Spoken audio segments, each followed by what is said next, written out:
Hello everybody, and welcome to the VTAC information session. Now the students have already been briefed at school by Kirsten Carter, our careers practitioner, who you'll hear from shortly.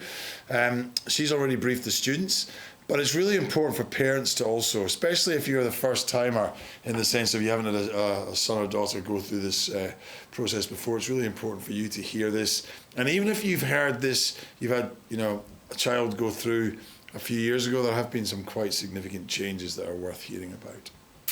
So what we're aiming to achieve in this session is to also let you know about the VTAC process, to explain to you about the CEASE process, which is a very important process that will be explained later by Andrew Chisholm, and also about the process heading into tertiary transition. Let you know our sort of timelines over the next couple of terms, and in particular any changes that relate to the situation this year. So you can see that obviously I'm just doing the introduction. Kirsten Carter, you'll hear from her, you'll hear from Anna, who's talking about the VCE, and then Andrew covers off on a few fairly significant aspects there. What I would like to mention, just to finish with before we get the process really going, is just these couple of dates. Obviously the GAT is on Wednesday the 7th of September, no classes that day for Year 12 students. There'll be much more information coming your way about how the process is going to run. Some students are doing it at the university, some doing it at the school. You'll get all that sort of information there. The information about the end of year exams, that is advertised. Those are out on the VCAL website. Okay, so if you are unaware of when your exams are, if you go onto the VCAL website, you can click on the link for the exam timetable. Really worth checking. And just a heads up for people who are considering planning your holidays in the upcoming school holidays, that the second week of the holidays is a really important, what's called the October tests.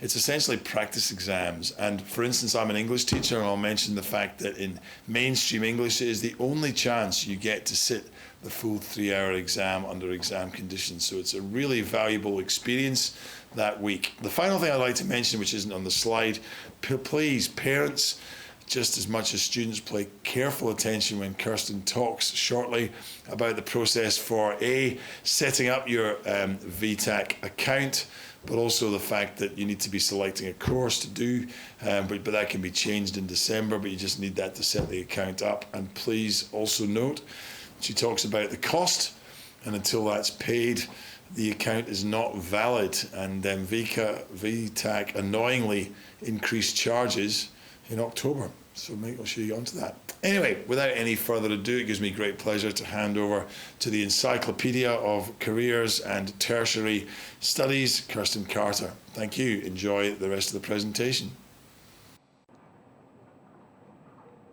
I'm Kirsten Carter. I'm the Career Manager at John Monash Science School. I'm going to go through some slides for students on how to register and navigate VTAC. VTAC is the central point for course applications to Victorian universities, TAFEs and colleges. It's the central point for special consideration, which is CEASE applications, and many scholarships. VTAC calculates the ATAR, and if you want to apply interstate, you wouldn't apply through VTAC, you would apply for the tertiary admission centres for each state and territory. VTAC opened on the 1st of August, so students can now go in and create an account. It will close on the 29th of September. CEASE and scholarships have a different close date, and that is the 7th of October. Students will get their results on the 12th of December, and change of preference will close 2 days later on the 14th of December. And what that means is that students can go and put courses in their preference list in their VTAC account, and they can change those courses as many times as they like, right up until 4 p.m. on the 14th of December. Please be mindful though, courses such as medicine and fine arts courses cannot be taken off your preference list after the 29th of September. They cannot be re-added on. So if you took them off in October, you would not be able to add them back into your preference list. On the 21st of December, the December round offers will be made to students, and change of preference will open again, so students can go in and change their courses around. And in January, on the 13th of January, that's when the January offers will be made. Students can go into VTAC and find the VTAC guides. There are different levels, year 10, 11 and 12, so you can go in and find the correct year for you and click on the guides and find out lots of information. Course search is in VTAC, and that's where students will go in and compare courses and find out about information for all tertiary institutions in Victoria. Students will go in, look up a course, say engineering, and find out where engineering is held at the various universities in Victoria and find out lots of details. The different types of courses in VTAC, there's VET and higher education. Majority of students will be looking at bachelor degrees and putting those bachelor degree courses in their preference list. When you're looking on course search and you found a course that you're interested in, you click on it and it will come up with all the information that you may need, such as where is that course being offered, what the majors are for that course, the course code, and lots of other information. You'll also find out essential requirements and admission criteria, things like what do I have to do to get in? And you'll also find the ATAR profile. You can see how competitive it is to get into the course. I will make a note here that often the ATAR is just a popularity contest. So you'll notice at some universities, the same course may have a high ATAR compared to another university that runs the same course. It's just because one university is more popular for that course, so the other university with a lower ATAR needs to make it more attractive to attract students. Types of essential requirements could be a prereq subject, an interview, you need to have an audition or a test. These are the things you need to have in order to be eligible for the course and to receive an offer. Nursing and midwifery English language declaration form will also show up in the student's VTAC account if they've put nursing or midwifery in their preference list. Students must click on this declaration form and complete and submit it in order to be eligible for nursing and midwifery courses. You will also find on course search things that you don't need to complete until you've finished and graduated the course. And they're things like immunisations, police checks, working with children checks, those sorts of things. You need to make sure that you have these in order to graduate, but you do not need these in order to be eligible for the course coming in from Year 12. Students will need to create an account on VTAC if they already haven't. You'll go in and create an account, register, and the cost will be $44. Now, payment is made once you've created an account and gone in and put some courses in and submitted them. You won't see the pay option become available until you've done that. Students need to use a personal email address when registering, not the school's email address. The reason for this is all Year 12 email addresses will be turned off in January sometime, I don't know the date. So students will not be able to access their school email address after this. So please put in a personal email address. Students will need to create a USI number, a unique student identifier number, and have some information and links on how to do this that I've provided to students. They can find this on Compass, and I'll also be sending students some notes after they've had an interview with me, and the link for the USI and how to create it will be in the email that I send out. Students need to use their legal name, not a preferred name, and students will also need their VCA student number. If you don't know your number, you can ask the VCE team or send me an email and I'll send it out to you. Once students have created their account, they will see a screen similar to this to show that they've created an account. From here, students can go and click on course application and then go in and submit some courses. And then that pay option will become available under the fee summary. Students going in to put their preferences in will have 8 choices. The top one should be your dream course, the one you just really hope to get into. Then underneath should be more of the reality courses. And I suggest either 7th or 8th preference should be a backup, just in case things don't go according to plan. Once you put your preferences in, I suggest you use the arrow buttons on the right-hand side to move courses up and down your preference list. If you decide you really don't want to do a course, then use the X to delete a course. Students should tick the button for supplementary offers. All this means is that if for some reason you don't get an offer in the first early rounds, you will be eligible for courses that are available at various universities, and they will contact you and let you know. So it's just like a backup plan. Just tick it and say, yes, you want to be considered for supplementary offers, and just leave it. It's not going to change anything. It's not going to do anything to your preference list or the courses you're going to be offered. It's purely just a great backup. I mentioned earlier about interstate applications. So students wanting to apply for New South Wales or Queensland, for example, will need to go through their own tertiary admission centres. So New South Wales and ACT is through the UAC, Queensland's through the QTAC, South Australia's through the SITAC, Western Australia is the TISC, and Tasmania is direct to Tasmania University because they only have one university, so there's not really any competition. You will need to pay a registration fee for every state you apply for, and you may receive an offer from every state. So if you've applied for New South Wales, Queensland and Victoria, you may get an offer from each state, just one offer.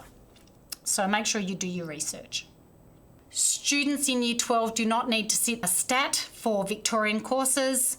If students are applying for medicine, you may need to sit the UCAT, and some dentistry courses interstate may need to sit the UCAT. If you're teaching, you will need to sit the CASPA. It's an online test and you need to book in for this. And as I've already mentioned, if you're doing nursing, you'll need to complete another declaration form, so look out for that. Students can change their preferences as many times as they like up until the 14th of December, and there will be change of preference in between every offer round. So after you get an offer in December, change of preference will open. It will close just before the January offer rounds come out, and then will reopen just after that. Then they'll close again just before the February offers begin, and so on. So you get a chance between every offer round to shuffle around your courses if you need to. Offers. They will come out on the 21st of December at roughly 2 p.m. Students should always accept the offer. Even if it's not the course you really want, accept the offer. You may not get another round offer, and then you'll be left with nothing. So please accept the offer, move it down to the bottom of your preference list using the arrows, and then wait and see if you get another offer. They will consider all courses above that offer you've been given, and you may get another offer round to consider. You'll be able to apply for scholarships through VTAC. There's a tab up the top. You'll click on that, fill in some information, and that sends a message out to all the Victorian universities and TAFEs that you're interested in scholarships. So make sure you do this. Please don't think that you're not going to get a scholarship. You have no idea. There are lots of scholarships out there, not just scholarships for smart kids. So please make sure you fill in that scholarship tab and submit. I also suggest you go to the universities you have on your preference list and try and find the scholarships that aren't through VTAC and apply for those. Try and be really greedy and get as many scholarships as you can. All students need to have an interview with me this term. It's compulsory. I've sent out some information on Compass on how to do this. If you haven't already made an appointment to see me, students need to do this. You can go to Compass, click on the star icon, then click on Career Appointments. Once the new web page shows up, then up the top, click on Book an Appointment, choose a date and a time that suits you and book it in. Once it's booked in, make a note of when that time is, and we'll be doing all our interviews through Google Meets online. There's been a lot of illnesses going around, and I just don't want to put myself in a situation where I may get sick and miss out on a lot of school being at home. So if the appointments are online, it's just makes it a little safer. If for some reason you don't want to make your appointment online, come and see me, we have a chat. I have seen a couple of students face-to-face, just wear a mask, but if I can limit the amount of face-to-face contact, that would be best. Hopefully you will all go in and make an appointment, and I will see you all in Google Meets online, or most of you anyway. Before you have your course counselling interview with me, you need to fill in a permission for extended distribution of ATAR Google form. We've already sent this Google form out, so students need to complete that. And they also need to complete another Google form, which is a plans for after Year 12 form. It just gives me a better idea of what students want to do before we meet for our career appointment, and it helps me if I want to have a quick look and see if I need to do any research or anything to help you out and come up with some courses. So please make sure you fill out those two forms. If you've got any questions, send me an email or bring your questions when you come for your course counselling. Hello everyone, my name is Anavita. I'm the VC manager at John Monash Science School, and I am located on level 2 at the John Monash Science School. I'm part of the VC team who are central to tertiary entry processes.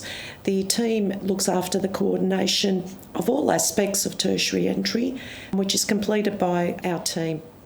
Sometimes students may need the following: predicted ATARs for courses outside Victoria, references for scholarships, transcripts of the results, supervised interviews with overseas universities, or statements of support. The JMSS deadline for these requests is Friday the 9th of September this year. The VC team then disseminates requests to principal class officers, house leaders, mentors and subject teachers. So please do not approach those people directly. The VC team will be coordinating this. Open Day events information. There is a clear downloadable version that will be available on campus to view or print. Key dates for the rest of 2022 and going into 2023. VTAC applications close on the 9th of September, so you need to have that done by that date. CESE applications close also on the 9th of September. Any reference requests need to be completed by the 9th of September also. There will be October tests or practice tests, exams, which will run from the 26th of September to the 30th of September. This is in the second week of the school holidays. The final day for Year 12 will be the 18th of October, and the VCAR exam period begins on the 26th of October and concludes on the 16th of November. Year 12 results will be available from Monday the 12th of December, and then you have a change of preference for early round offers that close at 4 p.m. on the 14th of December. At the end of this year, all Year 12 students will receive official school reference that covers subjects studied, extracurricular participation, gold pass, diploma and other things of that nature. And all this will be presented at the presentation night. They will also receive the VC certificate that lists the subjects that were studied during their VC years. When the results are received, you will get a statement of study scores, an ATAR and your VC certificate, which can be collected from John Monash Science School.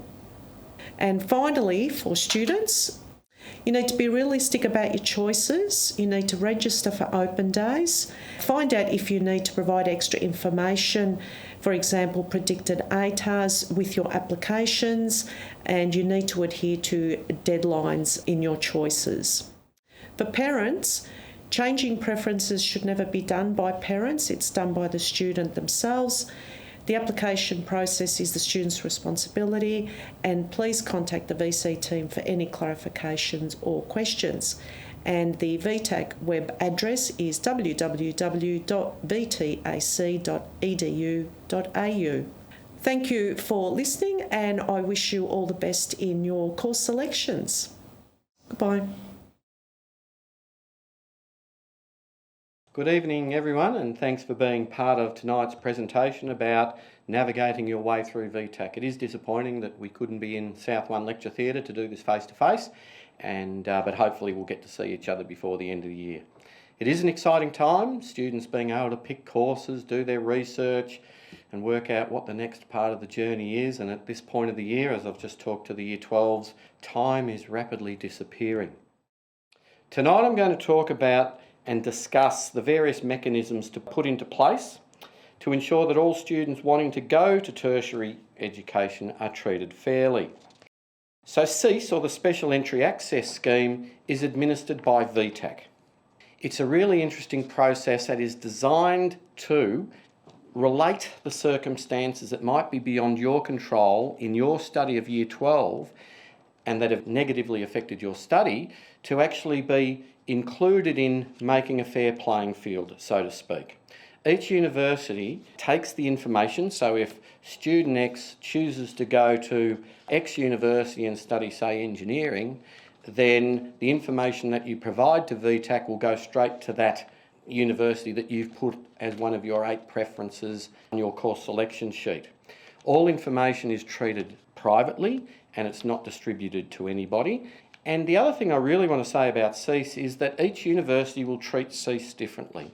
There's no one application rule of what university might use your individual circumstances to maybe increase your ATAR. But that's basically what CEASE does. It can add ATAR points to your score. So there are 4 categories. Category 1 is personal information and location. Category 2 is disadvantaged financial background. Category 3 is disability or medical condition. Category 4 is difficult circumstances. Category 1 is what every student should fill out because some universities will give some credit just via your postcode. So if you're living in a rural area or you're living in a suburb where not many students go to university, some universities may give you credit for that.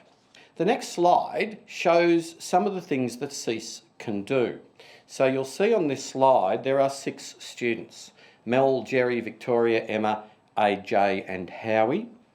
So Mel, the first student in the slide, gets a 95 ATAR after all the results come out. So you've opened up their text or their letter and they've got 95. Jerry got a 90 ATAR, but because of the subjects she selected, she also gets a bonus. That's actually not part of CEASE, and it's incumbent on the students to look into the courses they do to see whether they may also get a subject bonus. I've used engineering as an example. Sometimes engineering gets credits for more maths or science, even a few other subjects along the way. If you look at AJ, he gets 75 as an ATAR, but after CEASE and some subject adjustment, he may get an 86, depending on the university he goes to. So the 2 dot points are really interesting there. CEASE is not a guaranteed entry scheme or reserve quota, but may allow you to get entry to a course that you may not have initially been able to because your ATAR was low. So by giving an increment, it can actually make the playing field a little bit fairer. So category 2 is financial disadvantage. So if you have a Centrelink account and a CRN or a customer reference number, all you have to do for section 2 is get the student to put in that number into their VTAC CEASE application. Category number 3 is disability or medical condition.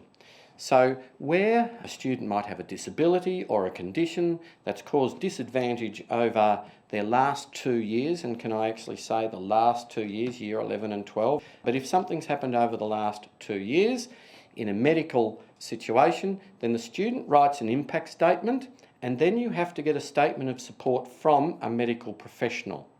We will actually help you with that. If a student has a medical condition and they want to apply for CEASE, then they go to the VCE coordinators, they get a pack, and they then use the information in that pack to follow the process through. It's really important to note the last dot point. Make appointments early to ensure statements of support are ready. Medical professionals at the moment are really busy, so you need to be organised. So really important that you make appointments early to get the statements of support from your medical professional and make sure you communicate with the VCE team. Category 4 is difficult circumstances, and there are 2 sections to this now. There's difficult circumstances where there might have been a disruption to a living situation, or an illness, or a bereavement in the family, and that's affected you for your Year 12 year. So what you would do is you'd write an impact statement and then get a statement of support from an independent person. It's not allowed to be from a family member. Usually the best person that you would get that from would be somebody at school.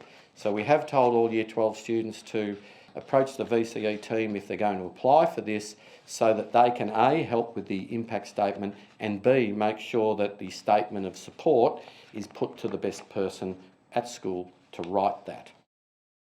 The John Monash Cease process is centralised by the VCE team. So it's incumbent on all students to talk to the VCE team before the end of week 9. They need to tell the team what category they're applying for, maybe who they think they would like to write their support statement, and also do some proofreading. And again, all applications are treated highly confidentially. We want to do this because we want to make sure the students are supported. We want to make sure that their statements adhere to the guidelines, and we want to make sure that all the information that is available, needs to be provided, is forwarded appropriately. We also want to make sure our processes in the school stack up, that special provision has been provided for certain circumstances, such as some of the medical conditions, and we also might link any of the applications to a range of scholarships. The students have been told by the careers counsellor to make sure they look at all sorts of options for scholarships, because there's a huge number out there. So, thanks for listening. I know that listening tonight is going to raise many questions. There's a website on the screen that you can forward your questions to, and I hope that we can make sure that this process works to the extent that anybody who has undergone some sort of disadvantage gets the credit and therefore is on an even playing field with not just John Monash but the rest of Victoria. Thanks for taking part in tonight's session.